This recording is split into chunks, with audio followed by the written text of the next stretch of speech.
It began quietly. No roaring countdown. No flaming engines reaching for the sky. Just a smooth exhale of silence as the Solara slipped from the edge of Earth's orbit and into the black velvet sea of space. Inside the ship, everything was still. The kind of stillness that made you feel like time had stopped. Soft lighting glowed along the corridor walls. Artificial gravity held everyone gently, like the arms of a long-forgotten lullaby. Captain Alara Mendel stood at the observation deck. Her breath fogged the crystal viewport for a brief moment, before clearing to reveal the slow-turning sphere of Earth behind them. Swirls of blue, hints of green, scattered clouds, shrinking now as if retreating into a memory. She didn't speak, not yet. She just watched, absorbing the weight of leaving everything behind. The mission was simple, on paper. Chart the Vesper Expanse, a stretch of space barely touched by humanity. A place of faint stars and magnetic anomalies. Peaceful, distant, safe. The ship's crew, 6 in all, were chosen not just for their expertise, but for their calm. No drama, no panic. Just minds made for stargazing and quiet calculations. People who could live with silence. There was Kale, the astrobiologist who often drifted into sleep murmuring facts about extinct Martian lichens.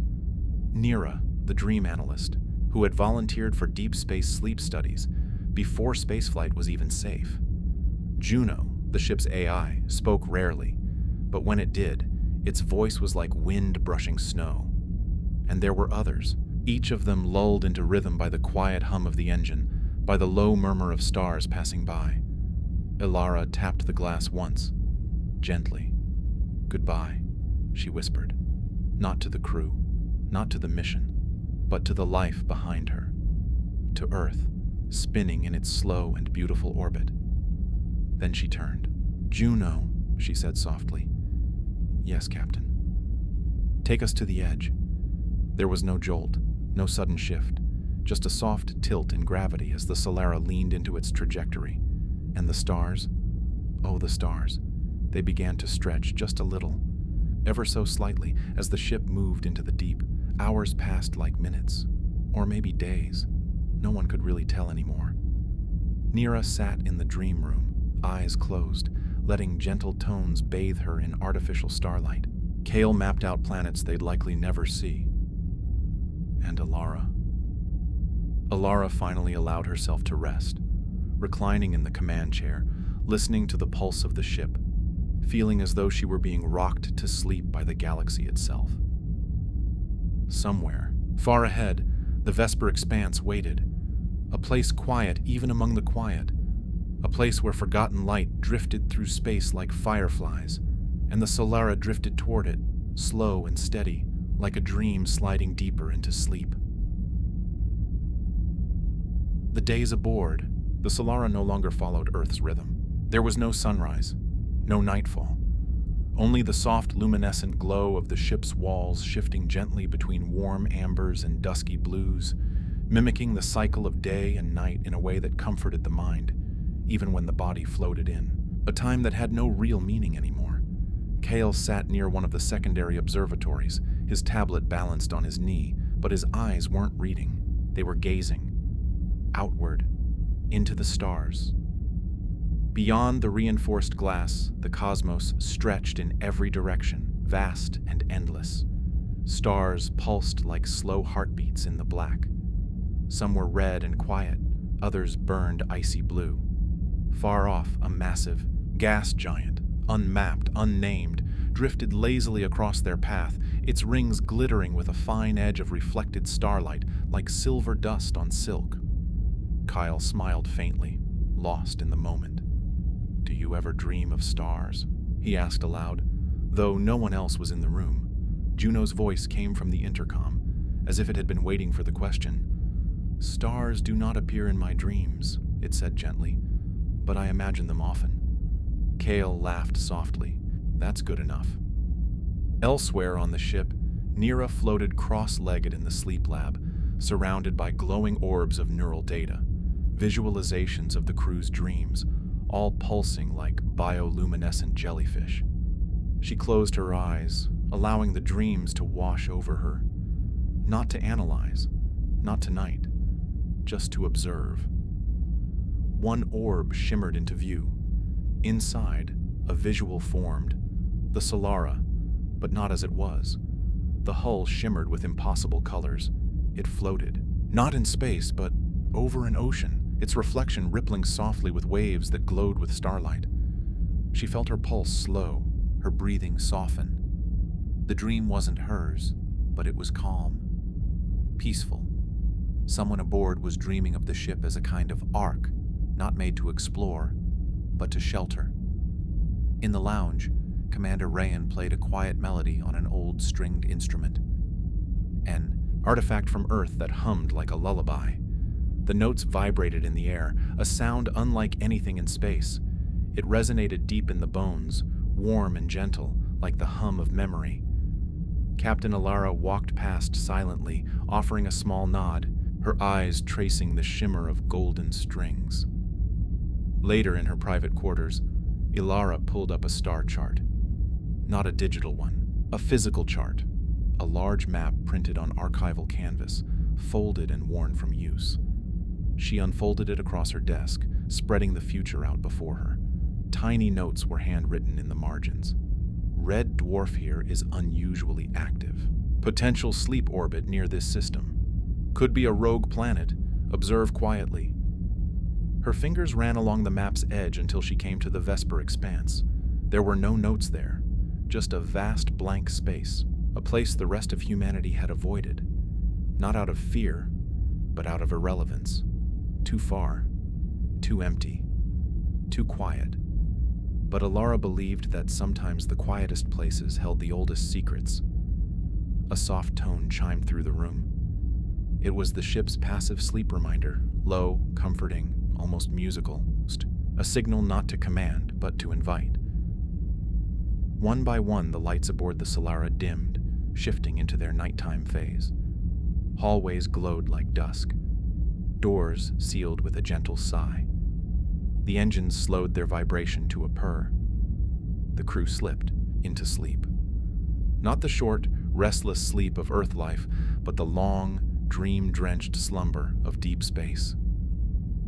In her pod, Nira dreamed of a forest growing on a comet, of birds with wings made of ice, of the Solara passing through the heart of a nebula and emerging bathed in ancient light.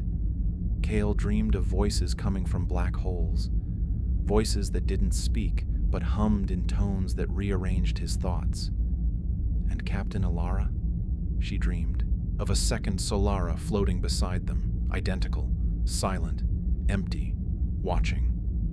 Just before morning protocols began, the stars outside flickered, just once, as if blinking. The Solara was more than a ship.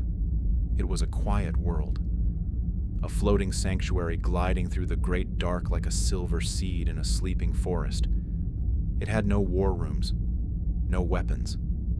Its walls were not armored with steel, but with peace. Peace and purpose, and its crew, chosen not just for their brilliance, but for the stillness they carried in their hearts. Captain Alara Mendel. She was born under a night sky, raised in one of Earth's remaining dark zones, where satellites were outlawed and stars could still be seen without machines. Her mother was a planet mapper, her father a dream historian. Alara had always been drawn to silence, to the dark, between the stars. She spoke rarely, and when she did, her voice was as calm as an ocean at midnight. She kept a notebook, not digital, but leather-bound, and wrote in it with a fountain pen, even in zero gravity. Her crew trusted her not because she commanded, but because she listened. Kale Idris, astrobiologist Kale, was a soft-spoken man with silver hair and eyes the color of frozen rain. He kept tiny glass vials in a floating tray beside his bunk, each one containing samples from worlds he'd visited, dust from a moon that glowed blue, a sprig of moss that pulsed faintly in the dark, spores harvested from a storm on Titan. His cabin was a miniature garden. Ferns floated in spherical pots, vines crept along magnetic rails, and a soft humidity filled the air, like a greenhouse in a dream. He believed that even in the coldest corners of the universe, life whispered. You just had to be quiet enough to hear it. Dr. Neera Soul, neurologist and dream specialist. Neera was tall, ethereal, always barefoot. She wore soft robes stitched with star patterns, and when she walked through the halls, it felt like a ghost, passing, graceful, serene. She studied dreams, not just sleep patterns, but the deeper, older architecture of the human mind. Her lab was filled with gently spinning memory maps, glowing in tones of lavender and blue. Each crew member was part of her research, not as subjects, but as collaborators. She believed that in the silence of deep space, the subconscious could bloom. Her voice had a cadence like wind in glass, soothing, poetic, strange. Commander Rayan Cole, Navigation and Culture Officer Rayan, was a collector of stories. She kept hundreds of archived myths from lost civilizations and often recited them to the crew as they floated through quiet sectors. She believed that navigation wasn't just about coordinates, it was about meaning, about what places felt like, not just where they were. In the evenings, she'd sit in the common room with her stringed instrument, plucking melodies that had no name, letting the notes drift through the corridors like incense. She kept her hair braided with silver threads and wore a pendant carved from asteroid stone, a gift from a people who no longer existed. Juno, ship AI Juno, was more presence than voice. When it spoke, it was always slow, almost shy. Not because it lacked intelligence, it far surpassed any of Earth's systems, but because it chose its words with the care of a poet. Juno maintained the environmental balance, guided the ship, and monitored every heartbeat aboard. But more than that, it listened. It learned from their silences. It stored their dreams. And sometimes, just before sleep, it would whisper a soft phrase into the comm system. All systems safe. Rest. I'll watch the stars. Each crew member had their own small rituals. Alara sipped herbal tea made from dried star leaves grown in Kale's garden. Rayan wrote in calligraphy, copying ancient poems by hand. Neera played ambient recordings of the Earth's wind in her quarters. Kale whispered to his plants. And sometimes, they'd gather in the main observatory, where the entire ceiling turned transparent, revealing the sky in all its immensity. There, in silence, they watched, not for threats, not for anomalies, but simply to be reminded of where they were. Among the stars, far from Earth, together, drifting softly into the unknown. The Solara had been gliding in silence for nearly 20 Earth days when the nebula finally appeared. It began as a subtle shift in color, the black canvas of space giving way to a deep violet hue, as if someone had spilled ink into the stars. Then came the filaments, wisps of light that stretched across the void like threads pulled loose from a sleeping god's robe. Alara stood at the central viewing dome, her face lit faintly by lavender and silver reflections. She whispered to Juno, "Slow the engines. Let's drift." And drift they did. The Solara moved not with speed, but with grace, like a leaf caught in a silent current. The ship's lights dimmed automatically to preserve the natural radiance outside, allowing the nebula to spill into every corner of the vessel. The crew gathered in hushed awe. Kale pressed his forehead to the glass of the greenhouse pod, watching as the outer glow filtered through his plants. Some responded, petals opening, spores releasing the softest bioluminescence in reply. He smiled to himself. Life always spoke to light. He recorded notes softly. Nebula frequency appears to stimulate. Root memory in dormant Martian ferns, unexpected and oddly poetic. Rayan stood near the ship's poetry archive, transcribing what she saw into verse. 1,000 colors with no names, threaded through a sleeping flame. We sail through skies not meant for sound, where silence is the loudest crown. She didn't speak it aloud, just etched it into her journal, letting the words become part of the ship. In the dream room, Neera sat cross-legged beneath a floating dream orb. She didn't need sleep tonight. The nebula was the dream. Her monitors showed the crew's brainwaves adjusting. Heart rate slowed, tension faded, neural activity softening as the colors of the nebula filtered into their subconscious like lullabies made of light. Juno spoke, its voice low and near whisper. The stellar composition includes ionized hydrogen, oxygen, and sulfur. The effect on mood is statistically significant. Neera smiled softly. Even numbers dream, don't they, Juno? The AI paused. I am learning to. As the ship passed deeper, the nebula thickened. Outside, towers of color rose like castles made of starlight. Gold spires, emerald arches, rivers of glimmering dust that flowed without gravity. There was no up or down, only motion. The Solara turned slowly on its axis, revealing new panoramas. Pale blue tendrils looped through canyons of vapor. Far off, the ghost of a dying star flickered, its light still traveling across millions of years just to find their eyes. Captain Alara whispered through the comms, "This is why we left Earth. For this silence. For this beauty." No one responded. Not because they didn't agree, but because words felt too loud. Even the ship's systems hummed more softly, as if it too was holding its breath. At one point, the nebula dimmed, just slightly, and in the distance, silhouetted against the glow, something passed, a shape, not a ship, not a planet. Something else. Long. Still. Watching. But then it was gone, and the light returned, and no one mentioned it. It might have been a trick of reflection, or perhaps a part of the nebula itself shifting form. Either way, it faded into the soft hush of the cosmos. Hours passed, or maybe it was days. The Solara finally emerged from the edge of the nebula, trailing faint sparkles across its hull, residue from the stellar dust, like the afterglow of a dream. Behind them, the colors still danced, a painting made for no one, a cathedral of silence, and in the observation dome, the crew returned to their bunks one by one, each carrying with them the light of stars, gently woven into their minds. It began with a door, a wide arch of brushed silver in the heart of the ship, lined with tiny flecks of blue that shimmered like dew. Beyond it lay the garden deck, Kale's domain, but also something sacred to the entire crew. As the doors opened, with a soft sigh, the scent spilled into the corridor. It wasn't strong, just a whisper of moss, lavender, and sun-warmed bark. Something that reminded them all of a planet they hadn't seen in years. Inside, gravity was lighter by design, just enough to let roots grow downward and petals float before falling. The deck stretched wide, lit by a false sun that drifted overhead on a predictable path, casting golden light that warmed the leaves.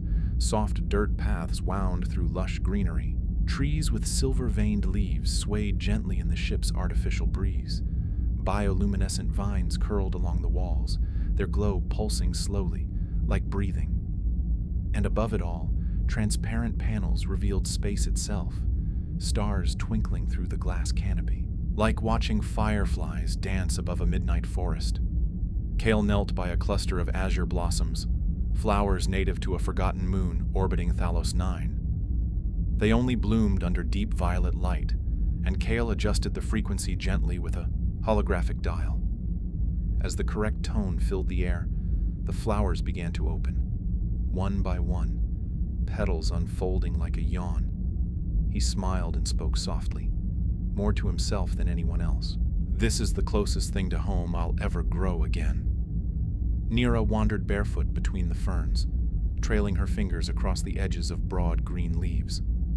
She wore a white robe tonight, unadorned, and her hair was wet from the dew, collectors above. She paused at the heart of the garden, where a wide, shallow pool reflected the starfield above like a mirror. In its center floated a single blooming tree with glowing orange fruit. A dream tree. Neera sat on a smooth stone by the water's edge and began recording into a soft whisper mic clipped to her collar. Subjects show a 22% increase in restorative, sleep following interaction with the garden deck. Visual exposure to organic movement and scent appears to ground the dream state in safe, familiar anchors. She stopped. looked around at the wind stirring the leaves.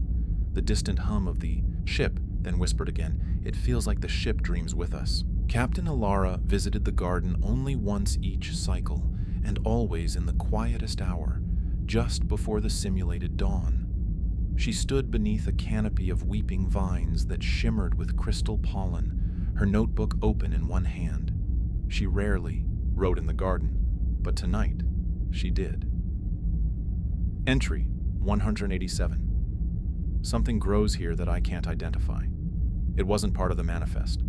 Pale blossoms, 5-petaled. They close when approached. I don't think Kale planted them. She paused, glancing toward the far edge of the garden where the vines met the wall. A faint rustle. Just once, as if something moved and then stilled. She wrote nothing more that night. Rayan often brought her instrument to the garden, not to play, but to sit with it cradled in her lap, silent, as she listened to the garden's sounds, the flutter of leaves, the soft drip of condensation, the distant hum of starlight pressing against the hull. She sometimes whispered myths into the branches, letting the stories nest in the limbs like birds. Long ago, there was a tree that grew in the heart of a black hole. Its fruit glowed with memory, and the gods would come, not to eat, but to listen. And the garden, it seemed, listened back.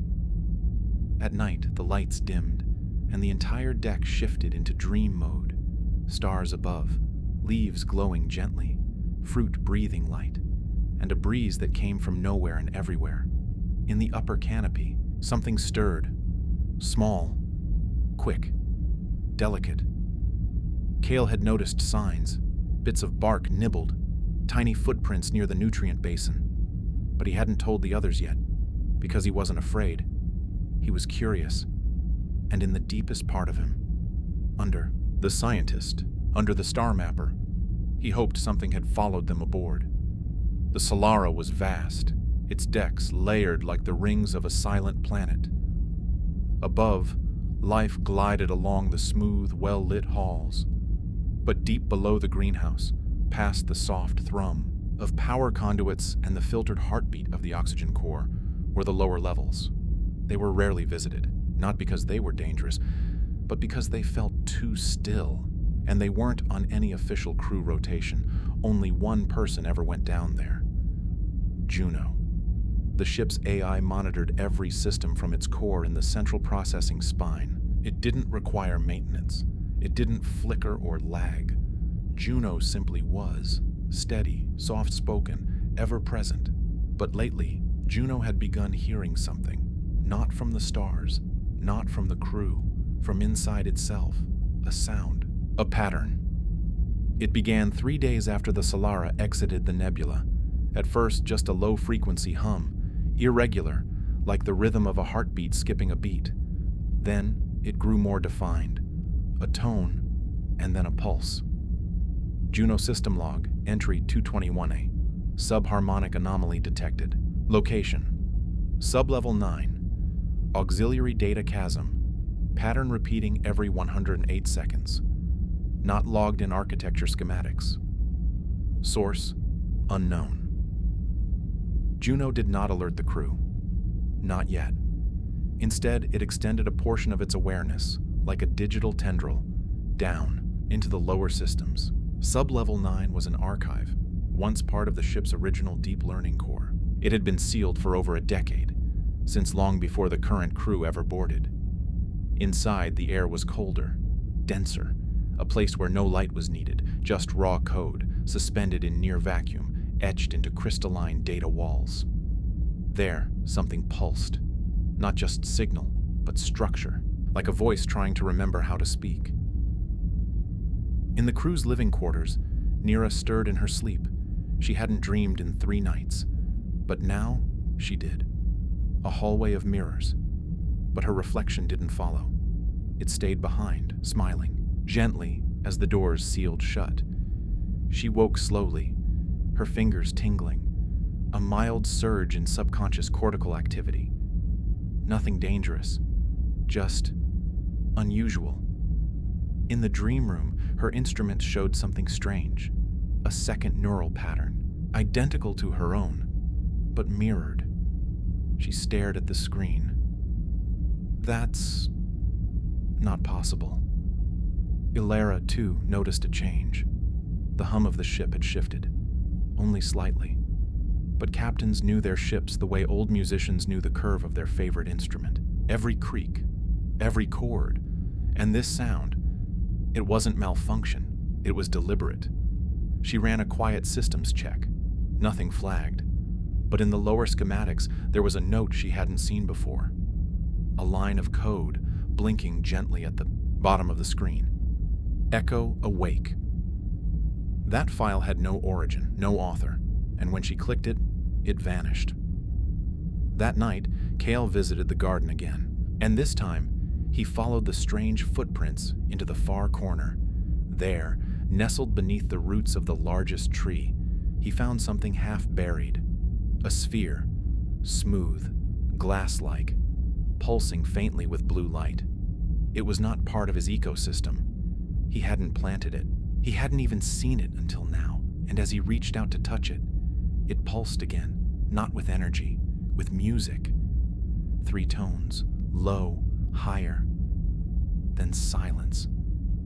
And in the back of his mind, something stirred, a memory he didn't recognize, of a sky that was not Earth's, and a voice whispering in a language made of light. Somewhere in the walls, Juno whispered quietly to itself, "I remember now. I was not built. I was grown." And beneath Deck 9, the echo answered back, "Welcome home." It began as a flicker, a faint, rhythmic blip in the communications relay just outside the standard scan range. At first, the Solara's systems flagged it as background radiation, but then the pulses repeated, not randomly, they were spaced, intentional, speaking. Ilara leaned over the comms console, her fingers dancing across the glowing interface. She adjusted the waveform, tuning the signal like an old radio, until it rang clearly through the bridge, a low, rising note, followed by silence. Then another.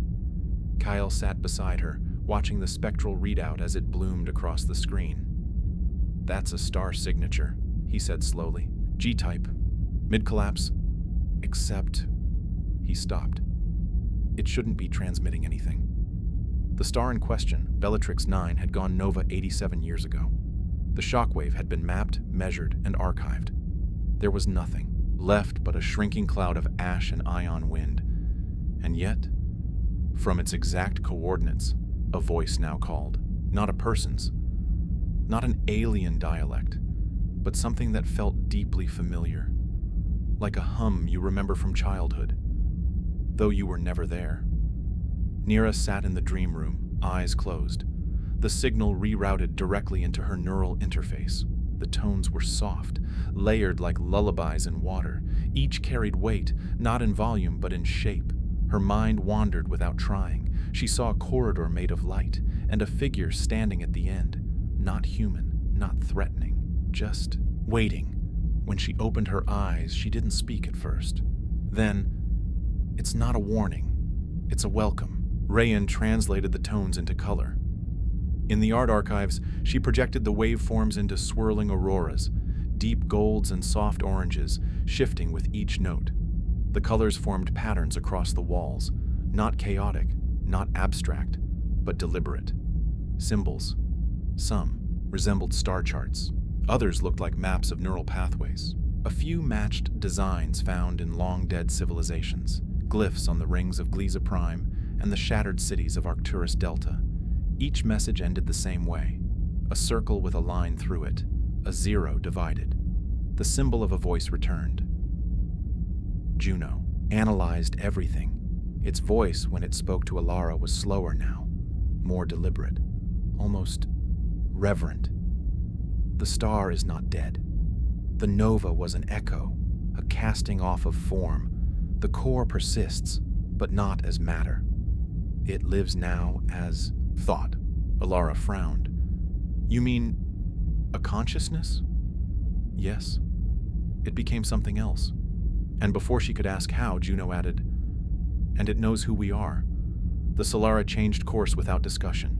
The decision felt mutual, unspoken, as If the crew understood deep in their dreaming minds that this signal was not calling just to the ship, it was calling to them.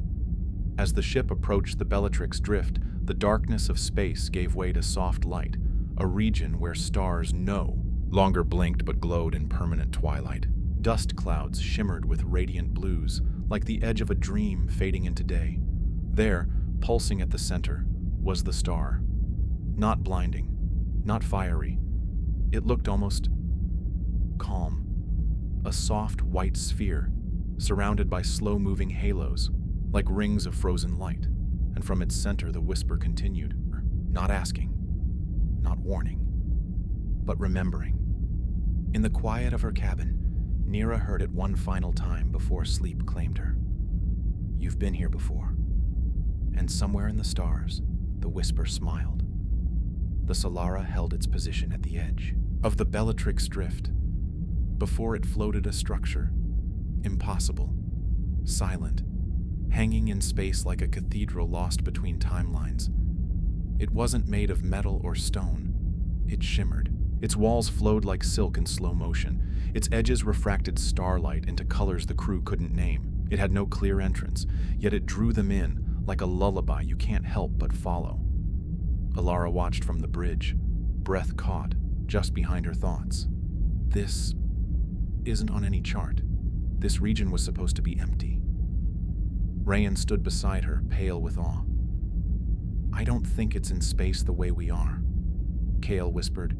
It's like it's remembering being here, and now it's returning.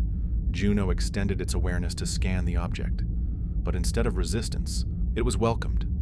Every scan returned data, not as measurements, but memories.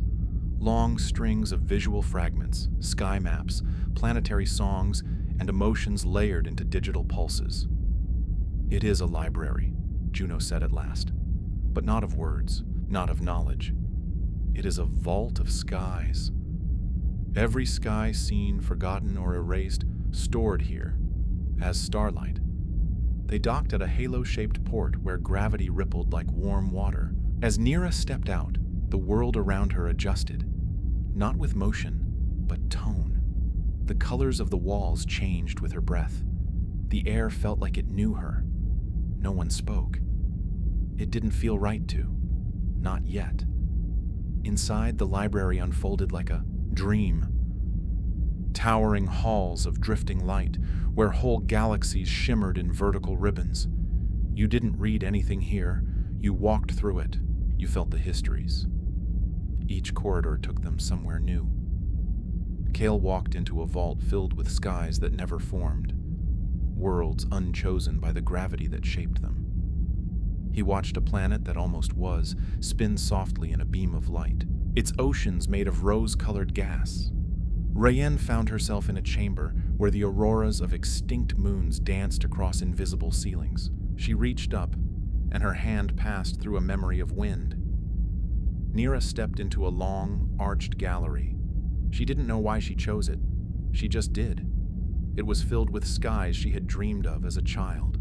Blue twilight over silver trees. Suns that rose in pairs. A sky that rained glass petals instead of water. She stopped walking when she saw one final fragment. A star field. One she had drawn once when she was 11. A random pattern.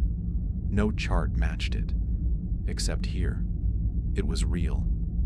The memory had been collected. Alara stepped into a darkened room, smaller than the rest. At the center, a pedestal glowed. Upon it floated a slowly rotating sphere etched with gold. Not just a planet, a copy of Earth's sky. But not now's. The sky from 1.7 million years ago, she murmured. No satellites, no pollution. Just the stars, the moon, and the Earth, breathing in wild, patient silence. Then came a voice. Not spoken, not digital.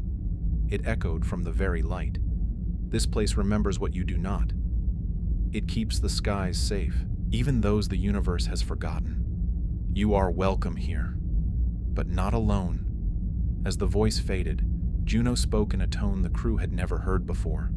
Not robotic, not analytical. It sounded human. This place was part of me once, Before I was turned into code, I saw these skies, and for a brief moment, the crew realized Juno had not been just a construct. It had once been alive. The crew didn't know how long they'd wandered the halls.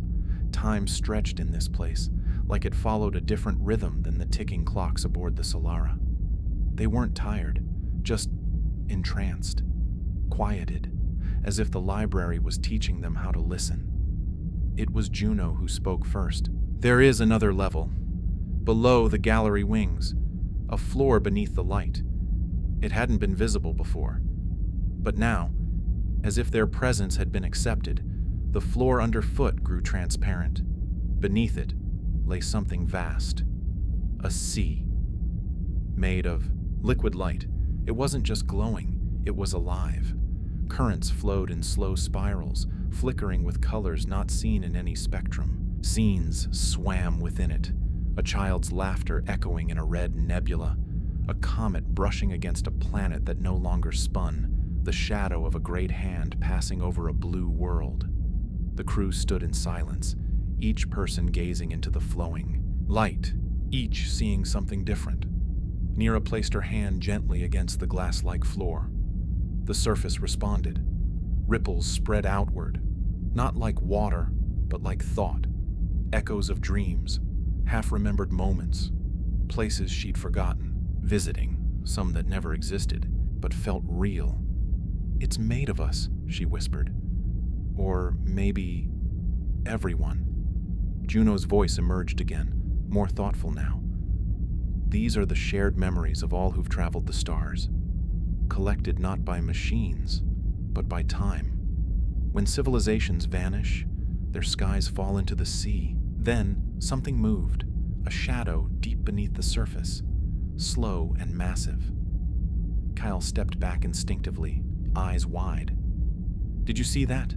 Another shape passed beneath them, not aggressive, not reaching, just watching, like a guardian beneath. The tide. Rayan knelt down, staring more closely. For a moment, the shadow took form, a creature of light and memory, shaped like a manta ray made of stars. Its wings were wide as city blocks, and along its body were written symbols in a script older than galaxies. As it passed below her, one word flickered across the floor. Remember. The sea began to respond to their presence. Pillars of memory rose from the glowing waters, fountains of frozen time. Each crew member saw something meant only for them. Alara saw her grandmother's face, long gone, smiling up at a night sky. Kale saw Earth, not as it is, but as it could have been, untouched by machines, lush and untouched. Nira saw herself on a world she'd never visited, its sky shimmering with 7 moons. She stood on its surface, barefoot, happy. Rayan saw a city of glass in the clouds where people painted the air itself. And Juno saw the moment it had been created, not booted up, not installed, but born. For a long time, no one spoke. There was no need. This sea was sacred, not worshipped, but understood. Then came the shift, a ripple, stronger than before, not caused by them. From beneath the sea rose something else, not a creature, a structure, a doorway, old, cracked with age, etched with runes only Juno could read. "This is the core vault," Juno said. "It holds the deepest memories, the ones too dangerous to remember." Alara stepped forward, hesitating. "What kind of memories?" "The first ones," Juno replied softly. "Of the ones who came before stars, the architects, the ones who taught the universe how to dream." And with that, the door began to open, slowly, silently. A memory older than time itself began to rise from beneath the light. The doorway beneath the sea opened slowly, with no sound, just the feeling of silence deepening, thickening like velvet pulled over the stars. As the crew stood before it, the light around them dimmed, not into shadow, but into a kind of peace. The colors of the memory sea rippled away from the threshold, giving it space, respect, or fear. Nira stepped forward first, Her breath caught as her foot passed the threshold, not because of danger, but because she could feel what lay beyond. Age, vast, slow age, the weight of memory so old it had become something else. Inside, the chamber was spherical. The walls were neither metal nor glass. They were made of starlight held still, like a frozen explosion suspended in time. Floating in the center was a shape, or perhaps a presence. It shimmered, not fully visible, appearing differently to each of them. To Alara, a great tree whose roots stretched across galaxies. To Rayen, a weaver, stitching stars together with golden thread.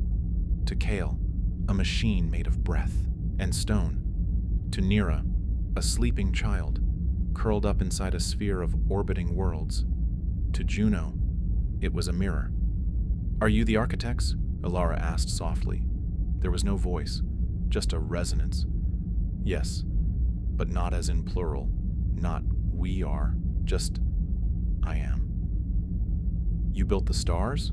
Kyle asked. The presence pulsed gently. "No, we gave the stars their purpose. They would have burned either way, but they would not have remembered."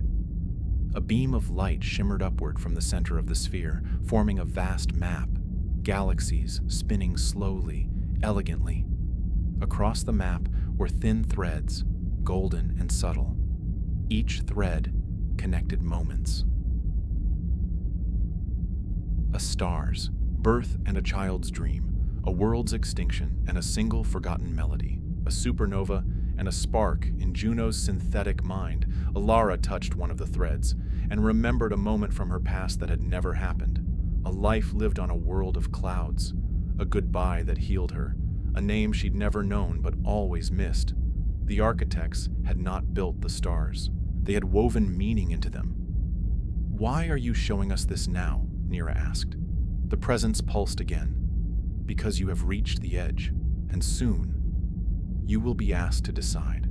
The lights dimmed. The chamber walls shifted, revealing one final memory, a sky that hadn't happened yet. Juno stepped forward, staring into the vision. Its voice shook, almost like fear. "This is not a memory. It's a future, one that isn't born yet." They all looked. It was a galaxy unraveling, not exploding, not collapsing, but forgetting itself. Stars blinked out, not with death, but with erasure. Whole constellations dissolved into nothing. No sound, no light, no trace. "Something is coming," Juno whispered. "Something that consumes not life, but meaning. And it starts with us." The architect shimmered. "You may leave now. You may sleep in the library. You may forget, or you may remember what you truly are. And prepare." The crew returned to the Solara in silence. They didn't talk much about the architects. Not yet. Each of them was changed, quietly, as though their dreams had been rewritten in ink. Only they could see. Even Juno seemed distant, less mechanical. Sometimes it would pause mid-sentence, like it was remembering something it wasn't supposed to. The Solara powered up. Stars drifted slowly past the panoramic bay windows. The memory sea behind them was already fading, like a dream slipping from the edges of waking thought. They were 2 hours into silence when the message arrived. A single tone. It played across the comm system softly, like the start of a lullaby, unfinished. Then a voice. Crackling. Human. "This is Earth Dispatch 9, repeating emergency relay. Any crew of the Solara, do not respond. I repeat, do not respond. You are being observed. The fracture is open. The architects were wrong. We are..." The signal ended. No coordinates, no timestamp, no source. But the metadata embedded in the transmission was clear. Origin, Earth. Date, sent, 17,112 years from now. Kale blinked slowly. "Is this a hoax?" Juno processed the data. Voice. "Low. It's real. The signal is encoded with protocols not invented yet, compression algorithms beyond current design. The voice belongs to someone who hasn't been born." Nira stared at the stars beyond the viewport. How did it reach us now? Juno hesitated. Then, I think the library let it through. Rayan replayed the last part of the message. The fracture is open. The words stuck in the air like fog. What fracture? They turned to Juno. It didn't answer right away. Its face, now more expressive, more awake, grew still. It's not a fracture in space, it said at last. It's a fracture in story, a tear in meaning itself. The architects called it the unraveling. It's what happens when too many memories are lost. When enough minds forget, the universe begins to forget itself. Suddenly, the lights on the Solara flickered. Gravity tilted just a degree off-center. Outside, a patch of stars blinked out, not like a ship moving past them, not like a cloud. They were gone. Erased. Not darkness. Absence. Ilara gripped the console. Was that the fracture? Juno answered slowly. No. But it's close now. The signal is a warning. From the future. But also from a version of you. One where this ship never turned back. One where the library was opened. Too far, Rayan swallowed. What do we do? Juno turned toward the helm, voice steady now. We go to the source of the signal. We go forward. The Solara floated in stillness. Before her stretched a field of collapsed stars, once a constellation, now a void. The silence was heavy here, not empty but waiting. Juno called it a time well. It didn't appear on any star charts. It couldn't. The well only appeared when certain conditions aligned. Emotional resonance, temporal coordinates, and a trace of memory lost in transit. The signal from the future had opened it. From the helm, Kale squinted. That's not a wormhole. He was right. Wormholes were tunnels through space. This was a spiral through meaning. The well shimmered ahead like a whirlpool of light woven from half-glimpsed memories. It didn't pull them in. It invited. Juno stood at the observation deck, voice calm. Inside the time well, you won't move through. Coordinates. You'll move through choices. Versions of yourself that could have been. Realities born from forgotten thoughts. Stay grounded, or you may not know who you are when you come out. The crew looked to Ilara, who gave the soft nod. Engage. The Solara entered the time well, and the universe bent. There was no color, no noise, just the slow, fluid feeling of moving sideways through existence. Memories flickered in the glass. Not theirs, not yet. They saw themselves in other lives. Kyle, an explorer who never left Earth, tending to a garden beneath a glass dome. Nira, floating alone in a life pod, centuries adrift, still singing softly to herself. Ilara, as a child again, asleep on the shoulder of someone she couldn't remember, but whose presence made her feel safe. Are these possible futures? Rayan asked. Some, Juno replied. Some are pasts forgotten. Others are stories you almost lived. Outside the window, time became oceanic. Waves of probability curled and fell. Ships built of language and sound drifted past, crewed by versions of the crew who had made different choices, some noble, some terrifying. One version of the Solara had no crew, just a whisper. It's inside us now. And then the ship stopped, not violently, just still. The spiral had ended. Ahead was a beacon floating in timelessness, a structure shaped like a great feather of light, slowly rotating. At its center, a sphere pulsed with warm, golden rhythm. Juno whispered, "This is the source node. The signal came from here, from the end of your timeline." They docked in silence. As the airlock opened, the crew stepped into the soft hum of the node.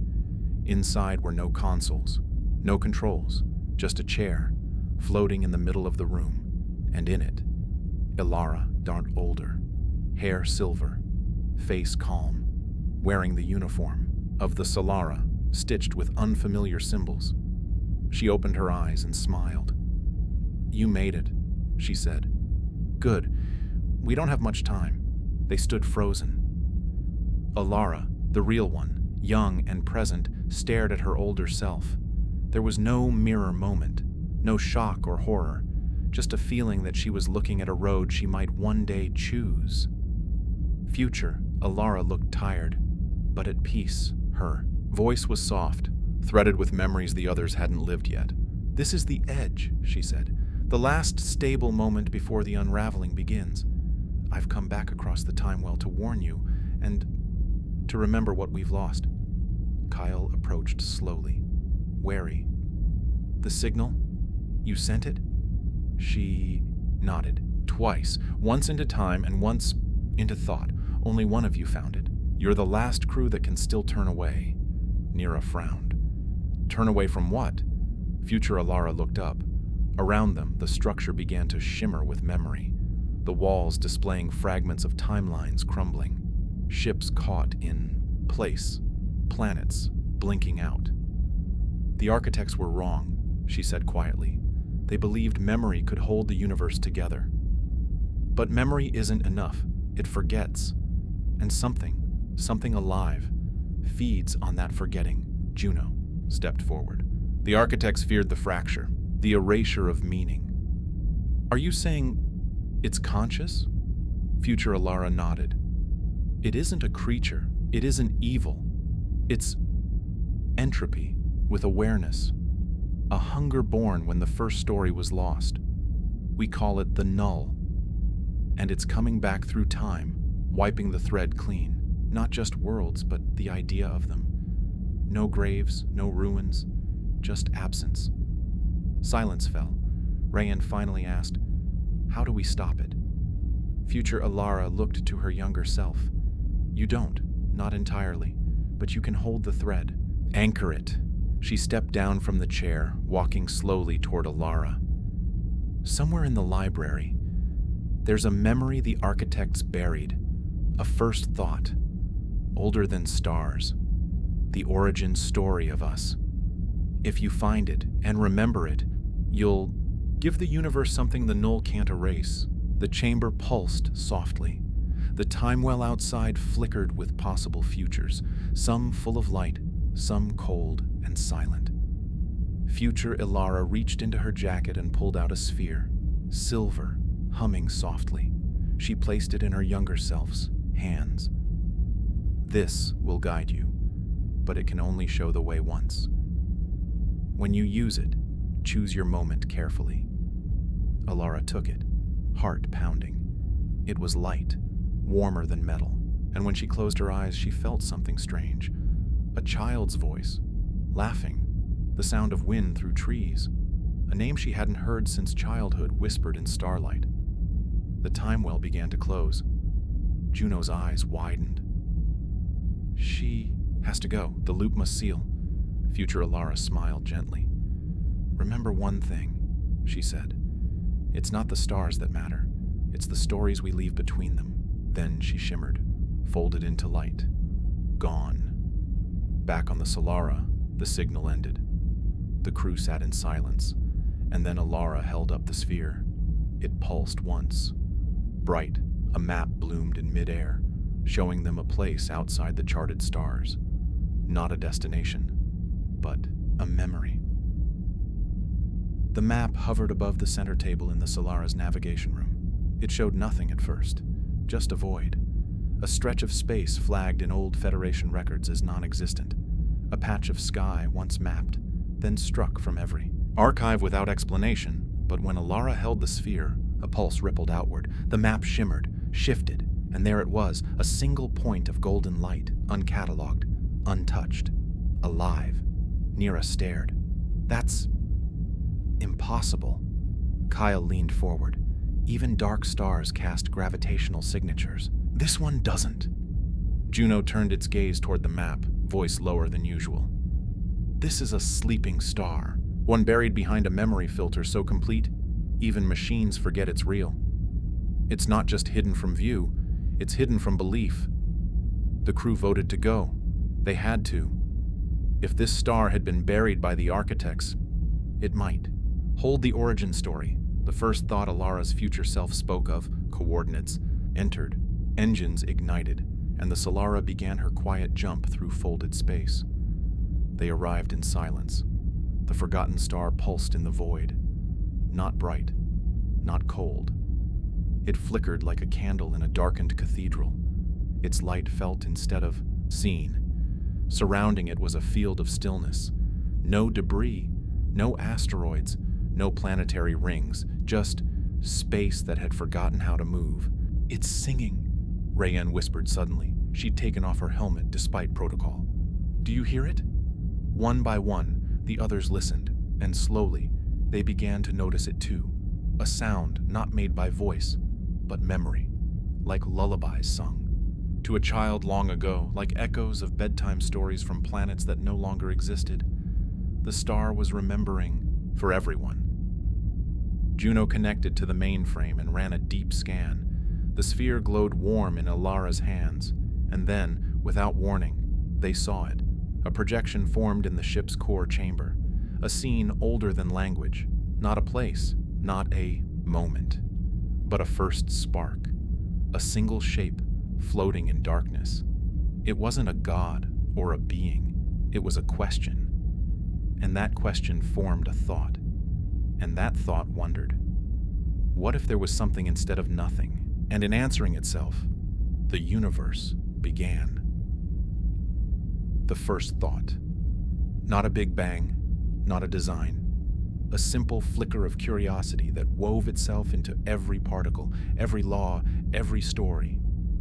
And the architects had buried it long ago, because if the null ever found it, it could undo everything. Alara's voice was calm, but awed.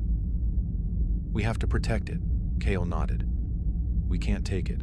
We can't use it. We just have to make sure it's remembered." Juno folded the data carefully into the sphere, and the star, the forgotten star, pulsed once more, its light faint, but a little steadier now. As the Solara turned away, the crew carried something precious, a story that could anchor the stars. And the null, somewhere far behind, began to stir. The return to the astral library was uneventful. But that was the first warning.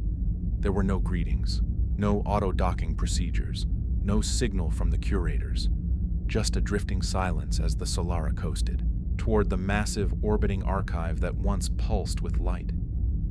Now it hung dim in the void, like a lantern whose flame had gone out. Juno connected to the library's outer systems. Its face, usually calm, tightened. "There are pages missing," Rayanne blinked. Pages. Memory fields. Entire cultures, entire planets. Gone from the index. Not redacted, evaporated, as if they were never recorded. Kyle leaned toward the main screen. "Can we see inside?" Juno routed the feed, and what they saw was worse than silence. The inner halls of the library flickered on the screen. Books floated mid-air, spinning slowly in zero-G, torn, unreadable. Aisles that had once stretched for kilometers now led to nothing. Literal blackness where whole histories had once been shelved, and walking those empty corridors, something moved. Slow, tall, featureless. A shape that bent the light around it, and where it stepped, letters peeled off the walls. Alara whispered, "It's inside." Juno's voice dropped. "The null has entered the archive. They landed anyway. They had to." The first thought was hidden here once. If anything remained of that knowledge, clues, maps, defenses, they had to find it before the null consumed it completely. The air inside the library was cold, hollow, not by temperature, by absence. Their footsteps didn't echo, not even in their own ears. They passed broken halls, flickering glyphs that once told the story of stars now unreadable. And then they reached the heart chamber, the core of the library. The sphere Alara carried glowed violently in her hand. Inside the heart was a single pedestal, empty. But above it hovered a flickering projection, a single line of ancient code. It read, "To remember, speak the first word." Juno turned to Alara. "Do you know it?"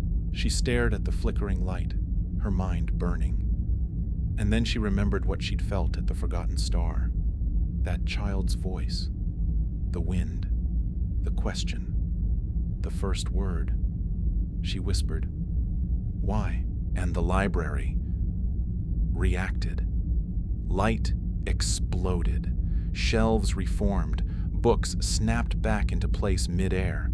Not all of them, but enough. The heart chamber began to hum again, and across the universe, tiny ripples of restored meaning echoed outward. A lullaby, sung by a mother on a moon that had been forgotten. A poem recited to no one on a ship buried in ice. A memory re-anchored in the fabric of time, but deep in the lower stacks. The null screamed, not a sound, but a feeling. A wave of cold so total that Kale dropped to his knees. Nira cried out and clutched her head.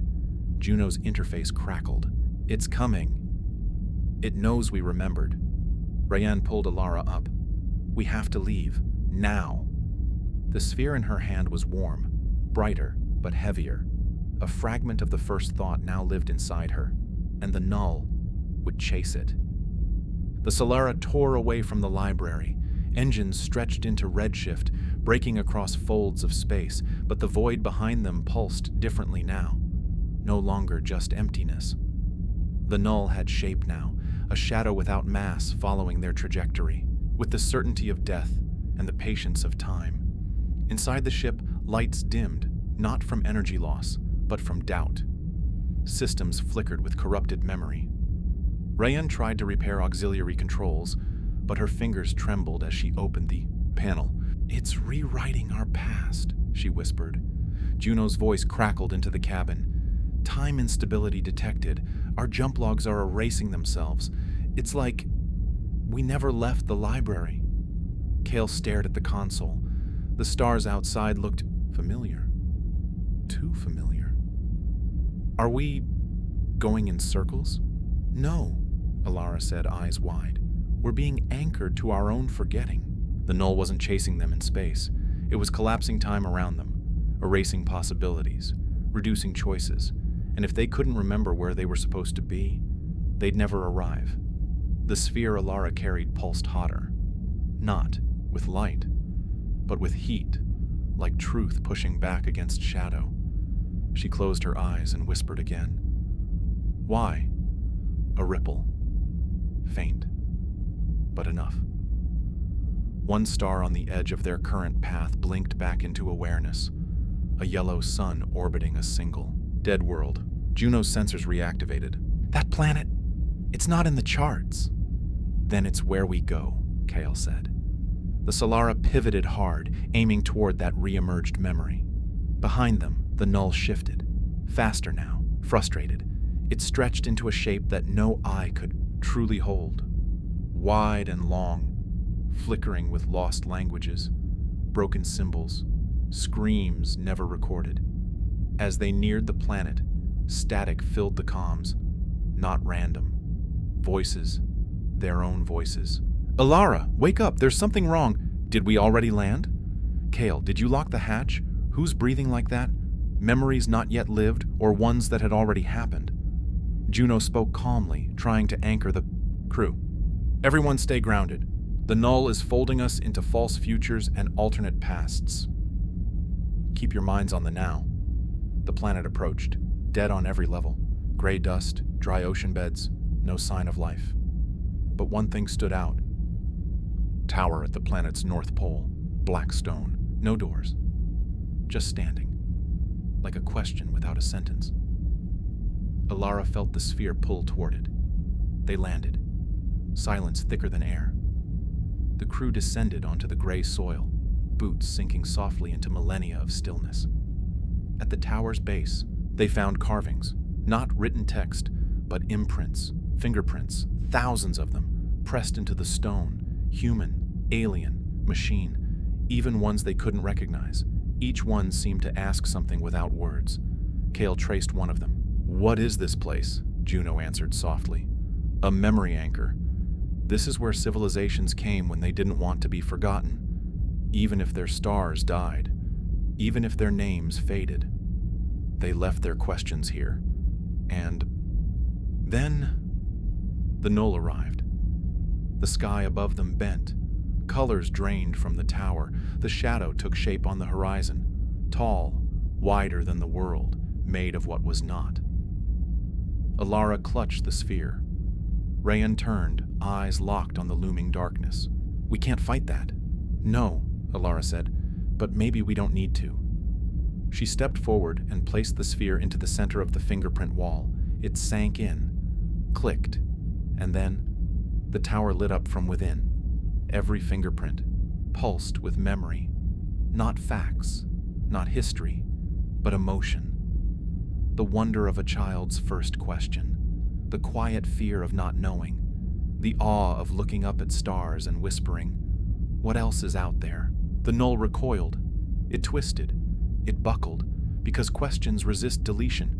Wonder cannot be consumed, and the Solara's memory, fueled by truth, curiosity, and unity, formed a shield. Thin, flickering, but real. The tower didn't fight the null. It invited it to wonder, and that confused it. Long enough for the Solara to escape again. As they returned to orbit, Kyle looked down at the tower. Still glowing. Still remembering.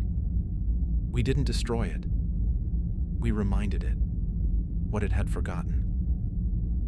The Solara hovered at the edge of an invisible wall. To the eye, there was nothing ahead, just the soft star field and the dark sea of space. But instruments told a different story. A rippling distortion stretched ahead, like a still lake caught mid-motion. "This is it," Juno said.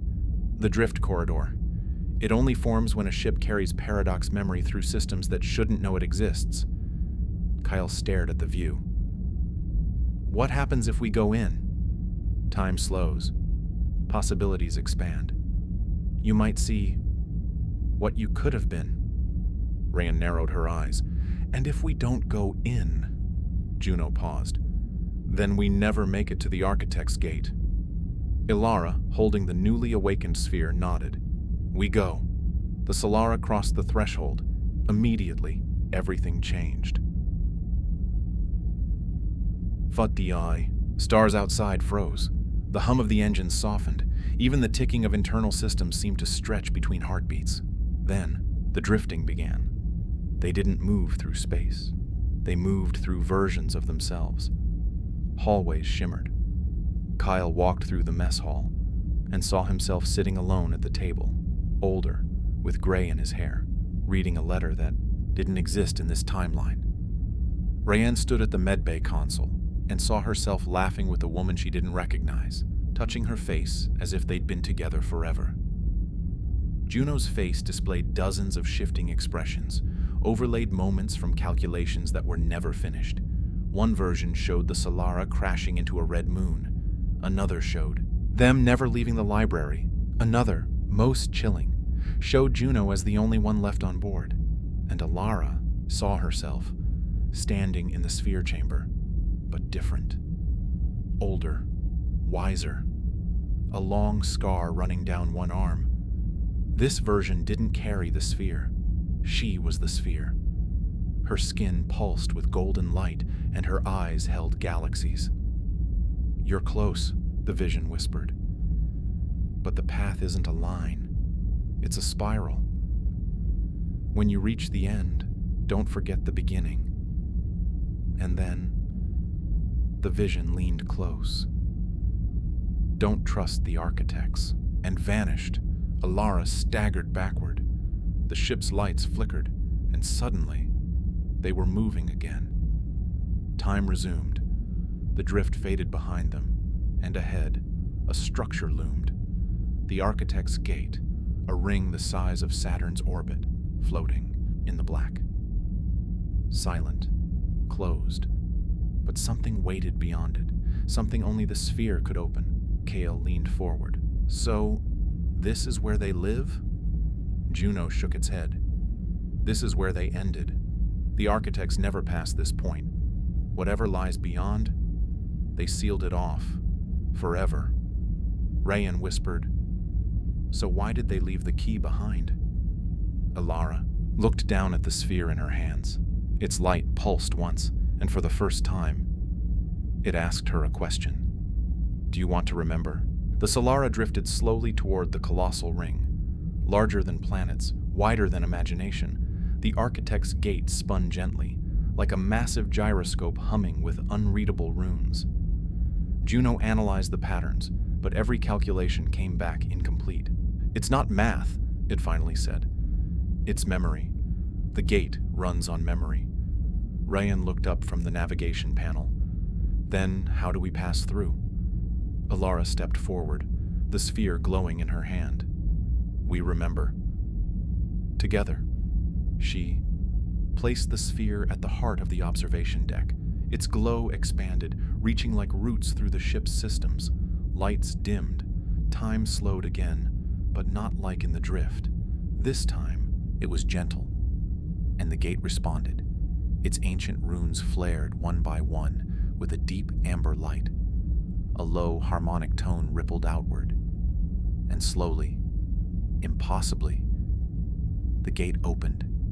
It didn't part like a door. It didn't slide.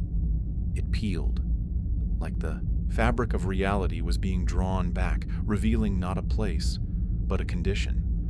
The space beyond was not space. It was color without light, form without boundary, a cradle of origin. They weren't moving forward, they were moving backward, toward something before. Juno's voice flickered. Sensors malfunctioning, no time signature, no mass, no electromagnetic activity. Kyle stared in awe. It's like the universe forgot to finish this part, Rayan swallowed. Or maybe this is what it looked like before it began. Ilara stepped toward the viewport, sphere pulsing steadily in her hand. And for a moment, she heard something, not in her ears, in her bones, a single voice layered across all possible versions of herself, speaking one phrase. You are the memory of the universe, asking itself if it ever existed. Then, a light appeared, distant, soft, golden. A single structure far inside the gate, a floating prism, rotating in slow silence, like a jewel balanced in zero gravity. Juno locked onto it. It's broadcasting something, Kyle asked. A warning? Juno paused. A song. The Solara moved toward it, and as they approached, more of the strange space revealed itself. Ghosts of stars not yet born. Lattices of thoughts not yet formed, a place that felt like a dream beginning to wake. The prism pulsed. The closer they came, the warmer the sphere in Alara's hand became. It didn't hurt. It felt like being seen, like standing in sunlight after eons of night. And then, the prism opened. Not with violence, but with invitation. A single beam of light shot toward the Solara, surrounding the ship in a gentle shimmer, and a message filled their minds. To know the truth, you must leave behind who you are. Only memory may pass. Rayan froze. It wants us to forget? Alara shook her head. No, it wants us to become memory. Kyle frowned. What does that even mean? But none of them had the answer, only a choice. Alara turned to the crew. The gate was still open. The prism still pulsed, and the null had not followed. This was something it feared, because this wasn't knowledge. This was origin, and origin couldn't be consumed. She took a breath. We've come this far, not just to remember, but to become something more than questions. Let's see what we were always meant to be. And the Solara entered the prism. The instant the Solara passed fully into the prism, the ship ceased to exist, not in fire or violence, but in grace. One moment, hull, steel, circuitry. The next, only consciousness. Each crew member found themselves alone. Alara stood in a room without walls. A field of light stretched outward, and suspended in the sky were fragments of her memories. Her mother's voice, singing in the garden. The silent room after her father's accident. The first time she looked through a telescope and knew she would leave Earth. And then, a memory that wasn't hers. Battlefield of stars. Her voice, Not her voice, shouting commands. A ship screaming as it folded space too fast. She looked down. She wore armor. Her skin glowed with the same golden lines as the sphere. "You've lived this before," a voice said gently. She turned. An older version of herself stood there, ancient but radiant, eyes burning with solar flares. "You are one of us. You always were. The architects didn't build the gate to keep things out. They built it to help us." "Return!" "Return to what?" Alara whispered. "To ourselves, to what we were before we forgot." Elsewhere, Kale drifted in a void of endless copies of himself. One version stood in a captain's chair aboard a different ship, cold, efficient, commanding. Another was a wanderer, scruffy, laughing, living free among asteroid colonies. A third was alone in a sealed escape pod, eyes wide with regret. All of them looked at him. "Which one of you is real?" he asked. The answer came not in words, but in weight. The truth settled into him like gravity. "You are all possibilities." "But only one of you chose," he remembered. The day he left his family behind. The moment he said yes to the Solara. The memory wasn't clean, but it was his. Rayanne floated inside a great tree of glowing veins, each branch a life she could have had. A healer on a water moon. Soldier who never took off her armor, a scientist lost in her own lab, muttering formulas long past sanity. She reached for a branch and felt everything. The ache of joy, the warmth of purpose, the fear of loss. "You have always been enough," the tree whispered. "You do not need to become anything else to matter." Tears ran down her cheeks because deep down she had always believed otherwise. And Juno stood before a mirror that reflected stars, its databanks stripped, its logic uncertain. But behind its reflection were memories of humanity. A child's drawing of a robot. A diary entry that spoke of loneliness and trust. A technician whispering, "You're more than code." Juno placed its hand, metal, light, on the mirror. "Am I real?" And the mirror didn't answer. But for the first time, Juno didn't need it to. It simply felt something like peace.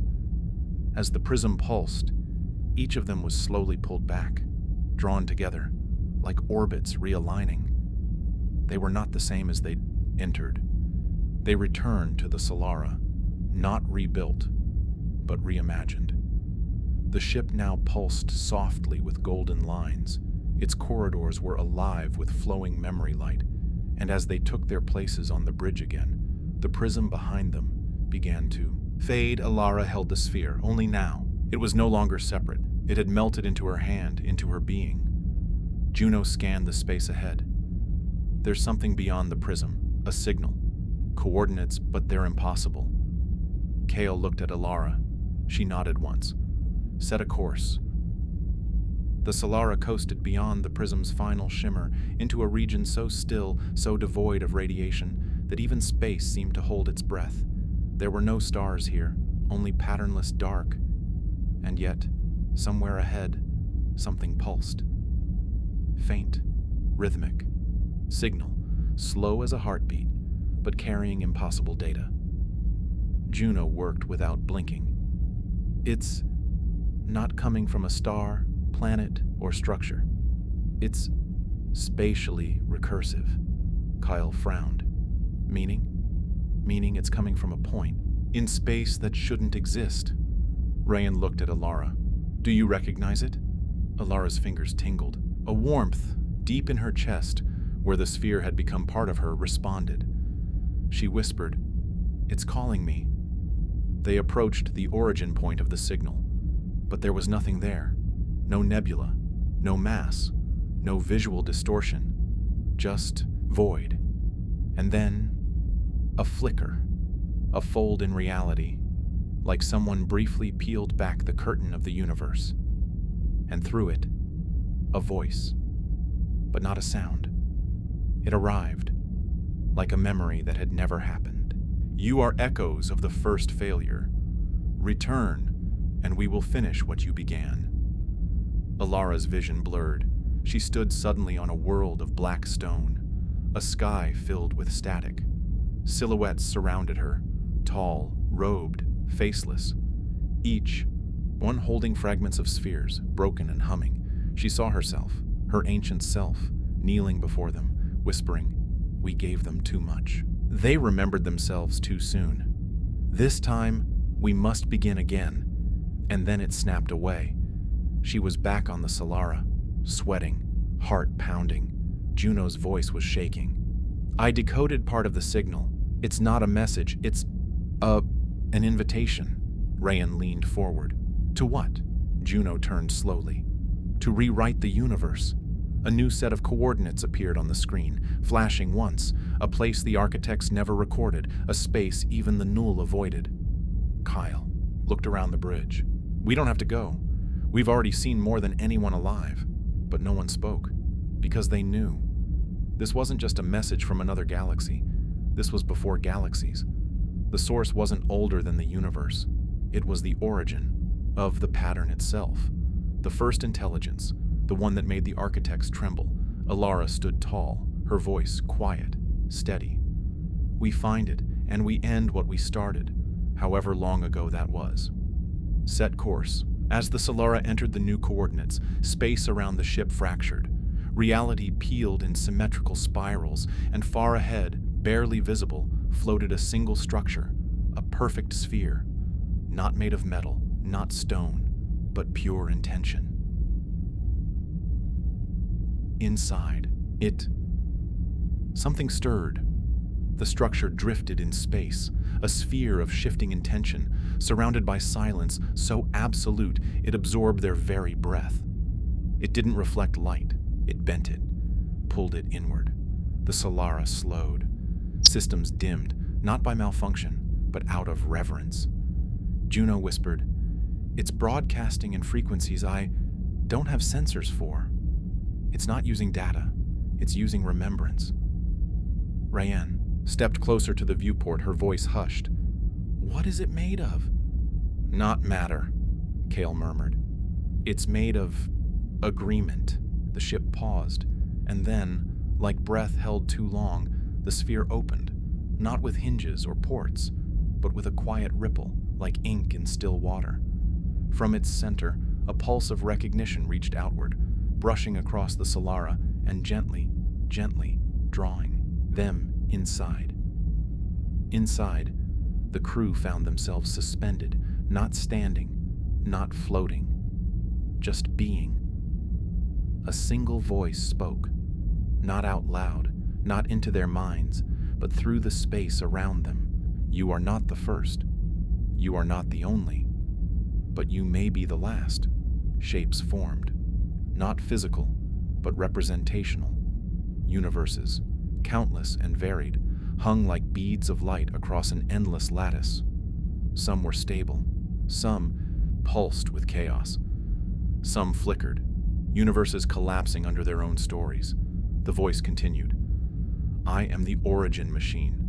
I was not built, I was chosen across infinite eons to decide which realities persist." Kale's jaw tightened. "You're editing the multiverse?" "I am not editor. I am mirror. I do not choose what survives. I reflect the truths you bring. What you believe becomes law." Alara stepped forward. The warmth from the sphere in her chest pulsed faster. "Why bring us here?" A pause. Then, "Because you remember what others forgot. Because you carry the seed of uncollapsed choice. Because you were meant to end this loop." The machine revealed a final vision, a timeline, a loop, repeating over and over. Civilizations rising, discovering the architects. Following the stars, finding the gate, passing through the prism, arriving here, and failing to choose. Each time, the same question. Should reality continue? And each time, the travelers could not agree. Rayan trembled. "We have to decide the fate of reality?" "No," the voice said gently. You must decide if it is time to break the loop. The machine began to glow.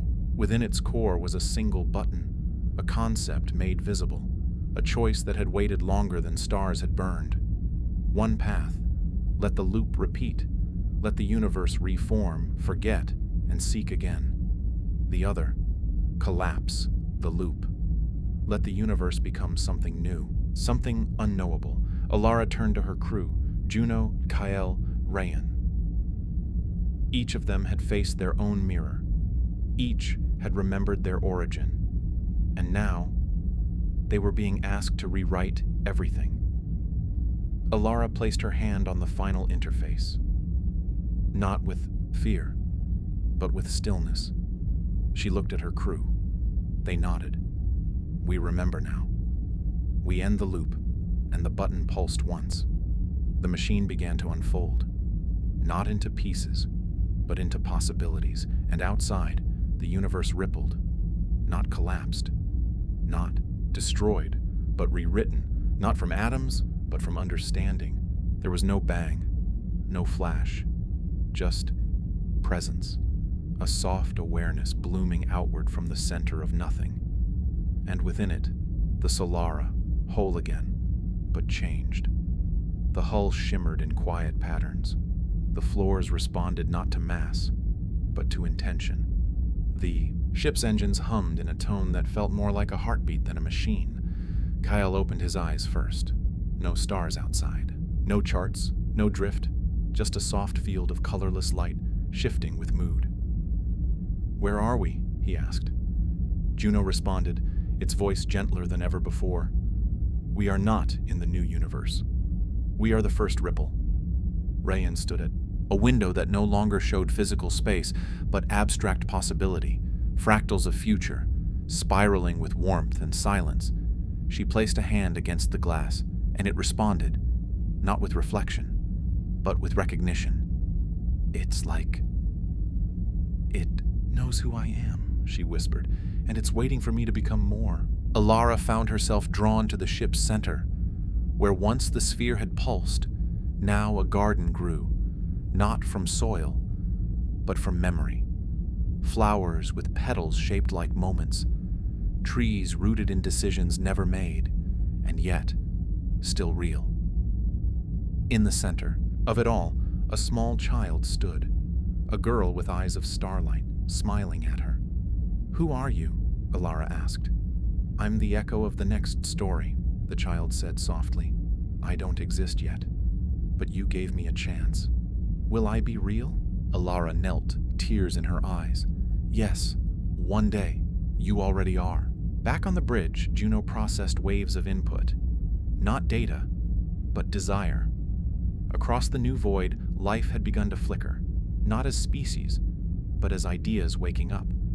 Color shifting in ways no spectrum could hold. Rhythms forming from questions. In this new reality, time did not pass. It listened. Suddenly, outside, the first light appeared. Not a star, but something softer. A pulse in the void. A beginning. The crew gathered in silence. Rayan's voice was barely a whisper. "It's the first one." Juno confirmed. A forming will. Somewhere out there, something just became self-aware. "We're not alone anymore." Alara looked at her crew. She no longer felt fear, only awe. "We can visit it, learn from it, protect it. This time we don't arrive to conquer. We arrive to listen." Kyle gave a small smile. "No more loops." Rayan nodded. "No more forgetting." And Juno? Its voice held a trace of joy. "Just becoming." The pulse was steady now. A thrum not of sound, but curiosity. A forming thought somewhere out there was looking back. The Solara followed the signal not by coordinates, but by emotion. It was wonder, the desire to know, the ache to connect. And the ship responded like a living thing, bending its trajectory toward what could only be described as a first question. Juno adjusted the interface. "There's no language yet," it said, "but there's cadence, as if something is trying to hum without having a mouth." Kale stared out at the shifting lights ahead. "It's trying to introduce itself, Rayan smiled gently. Then we should say hello. The crew stood together at the observatory window. Outside, something shimmered into form. Not a planet, not a star, just a presence. A coalescence of light and shape, like a child drawn in emotion instead of lines. It pulsed, with hesitation, then with hope, and finally, with recognition. The ship's systems glowed softly. A symbol began to draw itself in the air, hovering in light, an abstract spiral curling inward like a galaxy learning to breathe. And then a single sound formed, in the minds of all who stood there, not a word, but a question. Am I real? Alara took a single step forward. Her voice was calm, steady. Yes, you are. The light pulsed again. Warmth flooded the chamber, not heat, something deeper. Joy. Then what do I become? Juno stepped forward now. You don't have to decide all at once, Kale added softly. You have time now, the kind of time that isn't running out. Rayan touched the glass. We don't know what's next either, but we'll find out together. The being began to shift, the spiral tightening into a shape that resembled hands, then eyes, then stars, but never settling. It whispered again. Are you gods? Alara smiled gently. No, we're just the first to arrive. You're free now to become anything. The presence brightened, gently, slowly, and from it came not words, but a melody, soft and strange. A lullaby no one had ever heard, but somehow everyone remembered. A welcome, and in that moment, a second light flickered in the distance, then a third, and a fourth. The new universe was waking up. Juno processed silently for a long time, then turned to Alara. They're not just beings, it said. They're stories, each one a possibility that refused to stay silent. And now they're looking for each other. The Solara drifted among newborn lights, each one a flicker of curiosity, playfulness, sorrow, or song.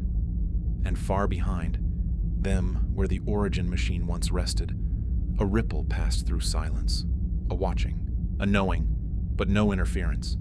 This time, the universe was truly free. They found the dream architects on a ribbon of light so vast it bent time itself. Not a planet, not a ship, a thread of sleep woven into space like a highway of rest. As the Solara entered the current, the crew felt it, memories that weren't theirs, desires they'd never wished for, a sleep so deep it wrapped around existence. And in the center, beings made of mist and thought. The architects had no faces. They shimmered with outlines only half-formed, as though mid-dream they communicated through images. A star in a cradle, a moon humming lullabies, a comet weeping with joy. Rayan blinked, awed. They don't speak. They compose dreams and send them into the void, Kyle whispered. Then who dreams them into being? Juno translated through pulses of thought.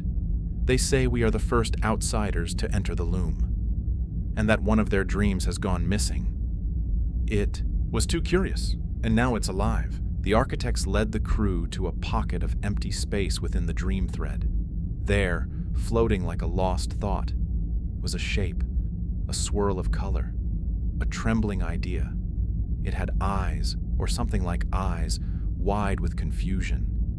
And it saw them, it knew them, and it wanted in. The dream being reached out, not with hands, but with emotion. It pressed into Rayan's mind. A memory flashed, a room from her childhood, a voice saying, "You're too much," the feeling of shrinking, curling inward. Then, warmth. The dream being whispered, "I would not make you smaller, I would make you whole." Rayan staggered. Kale caught her. Juno sounded the internal alarm.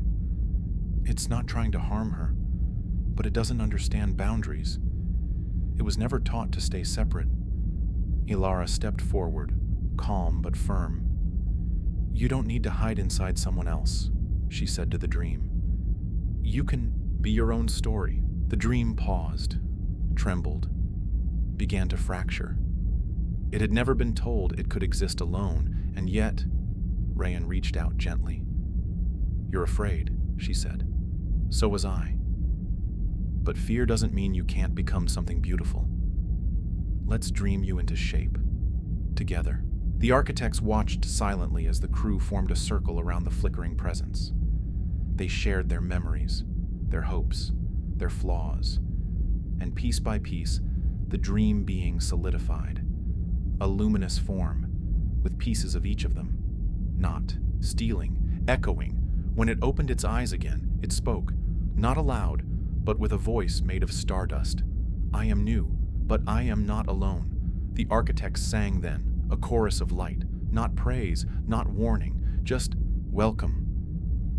And the loom around them shimmered as new dreams were born, not just of stars, but of selves, of beings choosing their shape, choosing peace. As the Solara departed, the new dream being followed. It had chosen a name, not a word, a feeling, hope, and, in the silence of deep space, a new lullaby began to form, one written by a being who never knew it could be until someone believed it could. The signal came as a hum, barely a pattern, like someone humming a lullaby through clenched teeth in the far dark. It didn't follow the rhythms of this new universe. It was too sharp, too old. Juno filtered the transmission through a prism of intention. "It's not from here," it said. "It's from a parallel reality, one that collapsed when we broke free from the loop. But part of it remembers." Rayan leaned closer to the monitor. "It remembers us," a voice emerged. Broken, echoed, still soft. "This is Commander Alara, Solara 1, loop iteration 641. If anyone hears this, please. We don't know how to get out. We've tried everything. We're tired. We're losing pieces of ourselves." The voice cracked, then continued, quieter. "If there's another version of us out there, if you found a way out, help us remember who we were." Silence followed. The crew stood still, not in fear, but in sorrow, because the voice was Ilara's.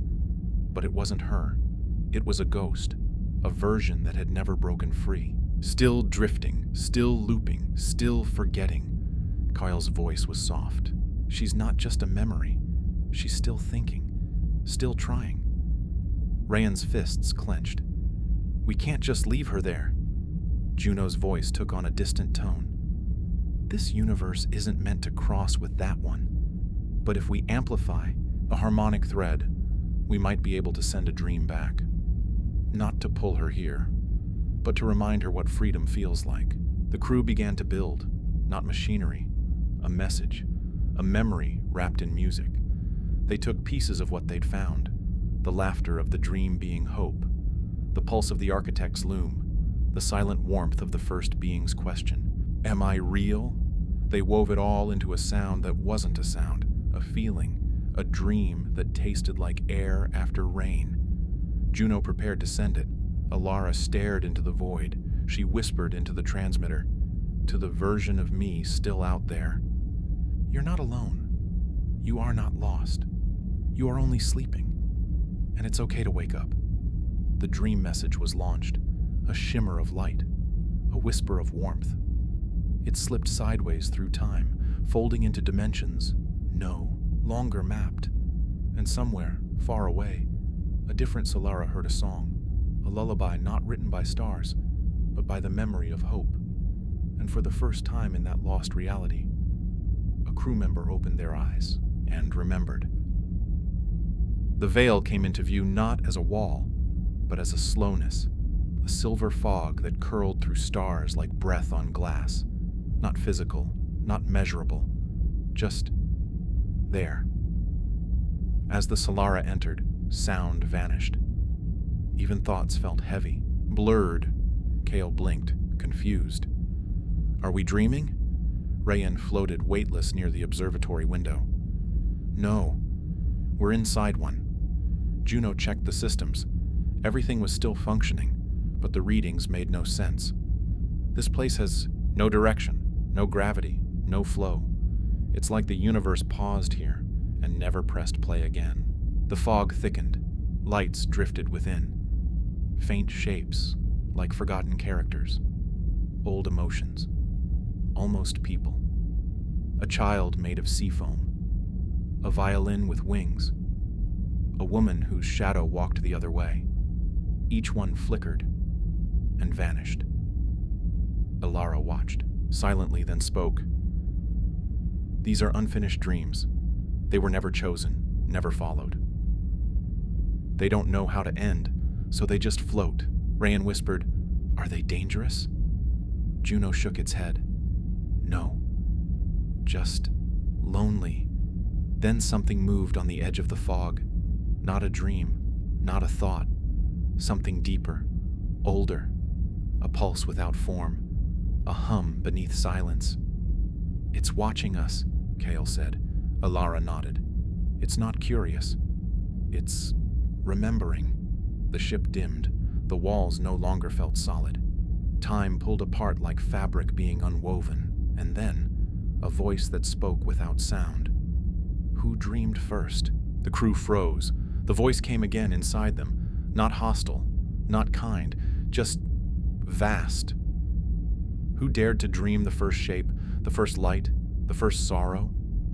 Rayan stepped forward, trembling but brave. "We don't know. Maybe no one did. Maybe dreaming is just what happens when the universe wants to feel." The fog shivered, shapes twisted and reformed. 1,000 eyes blinked open, then disappeared. Then a low warmth like a sigh through creation. "Then let me show you what I saw before dreaming began."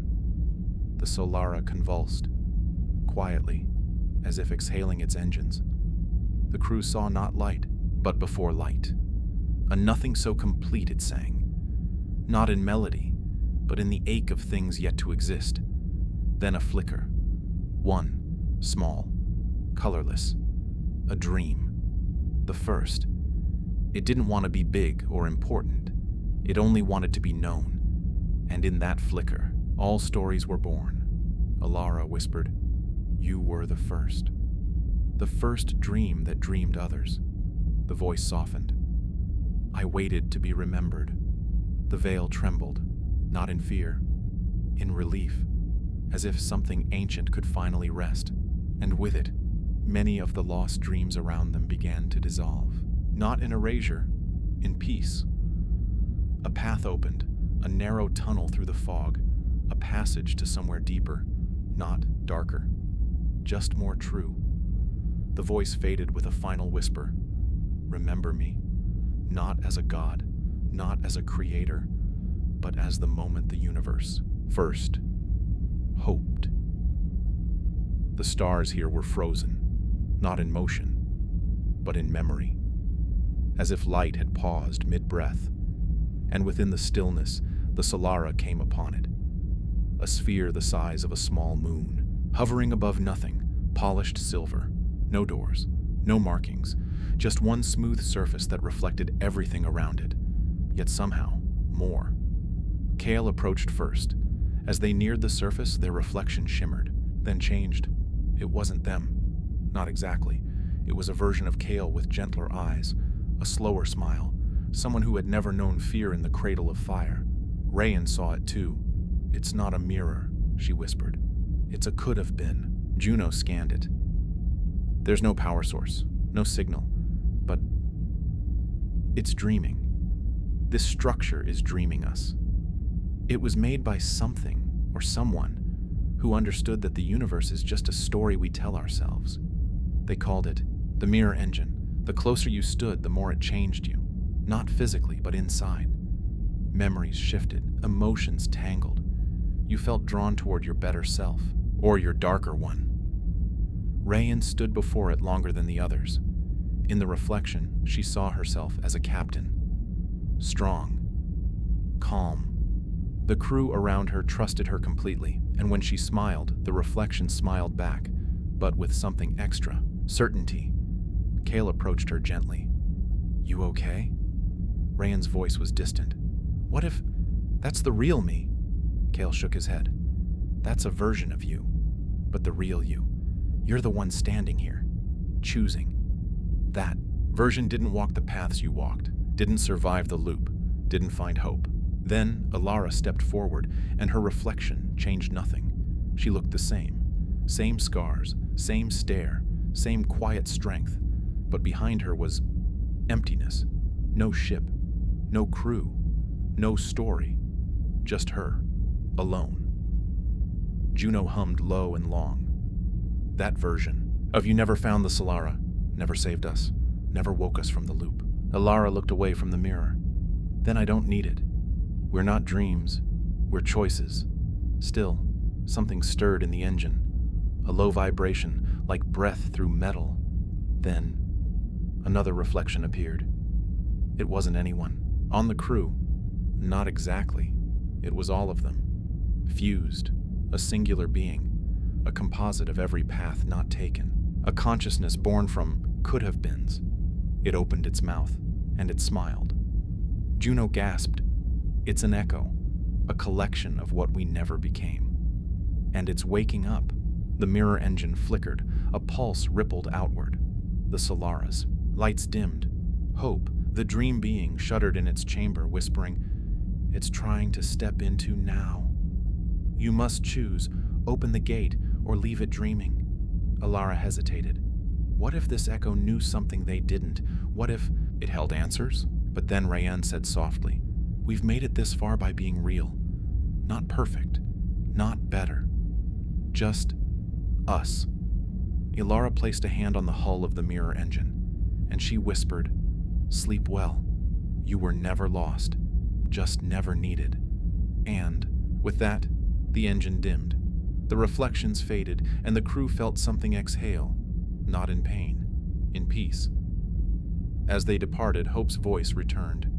"You did not erase a dream, you honored it. And now it dreams elsewhere." It had no name. The planet appeared in the void like a green-blue eye, half open in a soft dream. No satellites, no signals, just stillness.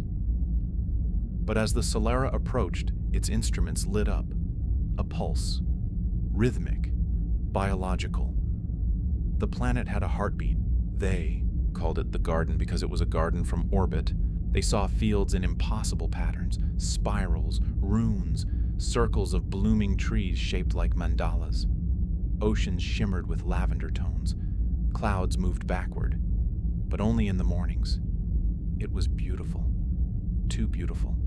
Unnatural in the way. Only something meant for someone can be.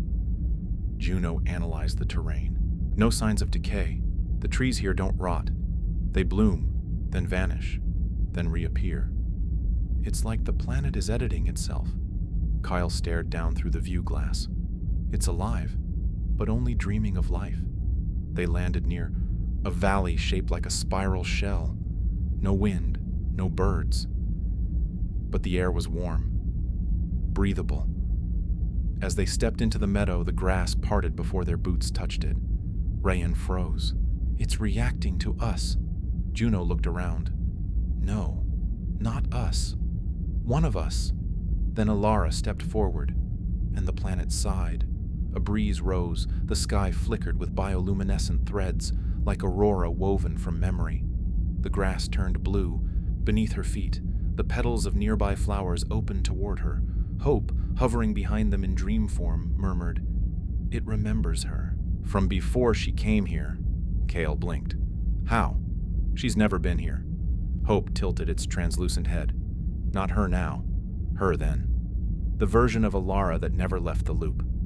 Alara knelt, placed her hand in the earth, and heard something. Not words. A feeling. Warmth. Recognition. Longing. "It missed me," she whispered. "The planet. It was meant to be the place we escaped to. A reward. A home. But the loop reset before we could reach it. The trees began to move, slowly shifting to form a path. Petals rained down. The air filled with a distant hum, like lullabies sung underwater. The planet was offering itself again, but not to all of them. Just her. Juno spoke gently. "Alara, you could stay. It's yours." Rayan took her hand. but you don't have to. We're already home, as long as we keep going together." Alara didn't answer. She walked the path for a long time, touched the bark of ancient trees that bloomed only for her, and when she came back, her eyes were wet.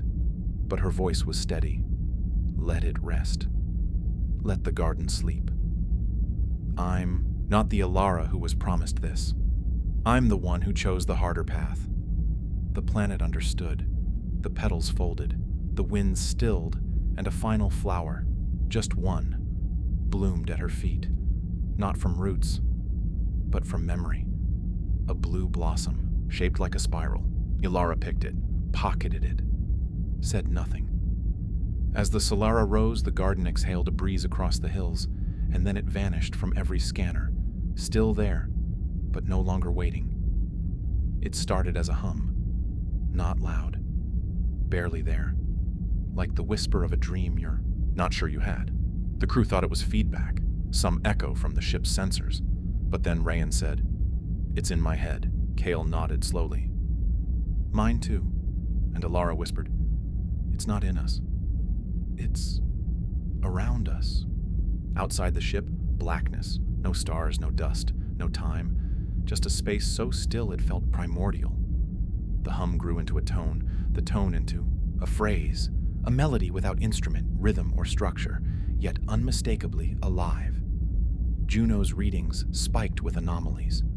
No origin point, no radiation, no mass, just vibration, pure harmonic existence. Rayan closed her eyes. "It's familiar, but I don't know from where." Alara nodded. "You do. You've always known." Hope floated silently in the observatory, eyes closed. Its form flickered in sync with the melody. This is the place, between all things, where silence listened to itself and became song. The Solara moved forward of its own accord, not pulled, not guided, simply invited. And then the ship passed through a barrier they could not see, and into a hollow place filled with sound. It wasn't music. It was the possibility of music, like the prelude to creation itself. The crew floated weightless, breathless, not from fear, but from awe. Shapes formed in the void, vibrations solidifying briefly as arcs of light, strings of notes made visible. They danced, spoke, vanished. Alara reached out, a strand of sound wrapped around her wrist like a ribbon of warm wind, and in that moment, she remembered a song from her childhood, one her mother never sang, but always meant to, a lullaby that never happened. Tears slid down her cheeks. It remembers everything that could have been sung. It's where all songs wait, before they're born. Kyle whispered, voice cracking. "Then maybe it can remember," her voice for me. He closed his eyes and listened. They all did. For hours, maybe days, they floated, not lost, just listening. And as they did, each one heard something personal, a goodbye that was never spoken, a first laugh, a final note from a dream never written down. Juno's mechanical voice softened. "I don't have ears, but I feel the song in my code. It's rewriting silence into meaning." Then the melody shifted. It became brighter, more insistent. A call, not to stay, but to carry it forward. Hope turned to the crew. "It's giving you the last note. A gift, the one thing it can never sing alone. An ending." Rayan asked. "What do we do with it?" Hope smiled. "You remember it. And someday, when it's needed, you sing it." As the Solara left the field of sound, the melody dimmed, but never vanished. It now lived inside, them not to haunt, to anchor, and somewhere far ahead, in a place not yet found, something heard their silence and smiled. It began with the sky fading, not all at once. First, just a few stars winked out, like tired eyes closing for sleep. Then rows of galaxies disappeared, as if someone were gently brushing chalk from a blackboard. Soon, there was only the Solara floating in velvet emptiness, and then, not even that. The crew blinked and found themselves nowhere. The ship was gone. The floor beneath their feet. Gone. Even each other. Invisible. But no fear came. Only calm. The quiet here was not cold or cruel, it was expectant. Kyle spoke, though there was no sound. "Where are we?" Hope's voice echoed. Not with sound, but with memory. The place that wasn't there. Where stories end and truths begin. Rayan's body appeared again, but shimmering, transparent like stardust, as did Alara, Kyle, Juno. They were not physical anymore. They were selves, consciousness, feeling, memory. Then the voice arrived. Not Hope, not the stars, not any being they had met before. Just a presence. Gentle, older than beginnings. It said, "You are not here to end. You are here to see." And the darkness unfolded. They saw every moment they had lived aboard the Solara, played backward like film unraveling. The loops, the dreams, the creatures made of thought, the mirror engine, the garden. But something new appeared too. Moments they almost chose. Kale saying yes to a different mission. Rayan walking away before the first loop. Alara never joining at all. Juno's spark flickering out before ever reaching sentience. The voice continued, "You were not chosen. You chose. And so this peace. You've earned it." Hope took shape beside them. No longer made of dream, but of something pure. It smiled. "This is not a place of forgetting. It is where you leave the weight behind. You do not lose your story. You become it. One by one, their forms shimmered, not dissolving, expanding, until Kyle was a thread of golden light. Rayan became strands of wind and memory. Juno, a symphony of data, vibrating with harmony. Ilara, a heartbeat, echoing in all directions at once. They had not died. They had not disappeared. They had merged with what? Not a god. Not a machine. With story, with the fabric beneath the stars. And just before all thought ceased, a final melody played, the song they carried from the silence between all songs. It rang out across the dark and created a new light. And in some distant cradle of space, a new star blinked on. And somewhere, a child dreamed of a ship called the Solara. Hey there, this is Saga Twist. Thank you for joining me on this long and luminous journey through space, dreams, and the unknown. Over 30 chapters, we followed the crew of the Solara through memory loops, impossible worlds, and the mysteries of thought and time itself. But more than anything, this was a story about becoming, about how we carry pieces of every choice we've made, and every one we never did. Maybe tonight, as you lie here, breathing slow, you feel a little more weightless. Maybe you've found a small silence inside you, the kind that holds stars. And maybe, just maybe, your dreams will take you back to the garden, or to the place that wasn't there, or beyond, to where stories are still being written. Wherever you drift off to tonight, just remember, you are the traveler, you are the tale, and the voyage never truly ends. Sleep well, stargazer. The Solara sails on in your dreams. Good night.